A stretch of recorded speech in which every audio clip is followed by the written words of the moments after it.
കുപ്പിയിലാക്കിയ കുടിവെള്ളത്തിൻ്റെയും ശീതളപാനീയങ്ങളുടെയും വിൽപ്പനയിൽ പെപ്സിയും കൊക്കക്കോളയുമാണ് തമിഴ്നാട്ടിൽ മുന്നിൽ നിൽക്കുന്നത്. ഇടക്കാലത്ത് ജയലളിത അമ്മ കുടിവെള്ളം വിപണിയിൽ ഇറക്കിയെങ്കിലും ബഹുരാഷ്ട്ര ഭീമന്മാർക്ക് തന്നെയായിരുന്നു കഴിഞ്ഞ വർഷം വരെയും വിപണിയിൽ ആധിപത്യം. മാർക്കറ്റിൽ ഈ രണ്ട് കമ്പനികളുടെയും ഉൽപ്പന്നങ്ങൾക്ക് മാത്രം 60% ഷെയറാണ് തമിഴ്നാട്ടിൽ. കഴിഞ്ഞ വർഷം ഈ രണ്ട് കമ്പനികൾക്ക് മാത്രമായുള്ള വരുമാനം 1400 കോടി രൂപയായിരുന്നു. ജല്ലിക്കെട്ട് സമരവും തുടർന്ന് വ്യാപാരികൾ കോള ഉൽപ്പന്നങ്ങൾ ബഹിഷ്കരിക്കാനുള്ള തീരുമാനവും എടുത്തതോടെ ഈ വരുമാനമാണ് ഇവർക്ക് നഷ്ടമാവുക.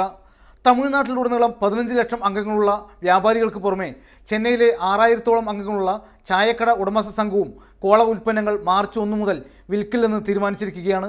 മാത്രമല്ല, ജല്ലിക്കെട്ട് സമരത്തിന് ശേഷം വിദ്യാർത്ഥികളും യുവാക്കളും കോള വാങ്ങില്ലെന്ന് തീരുമാനിക്കുകയും ചെയ്തിരുന്നു. അതോടെ ചെന്നൈ നഗരത്തിൽ മാത്രം 50% വിൽപ്പനയും കുറഞ്ഞു. എങ്കിലും സൂപ്പർ മാർക്കറ്റുകളിലും മാളുകളിലും ഇപ്പോഴും കോള ഉൽപ്പന്നങ്ങൾ വിൽക്കുന്നുണ്ട്.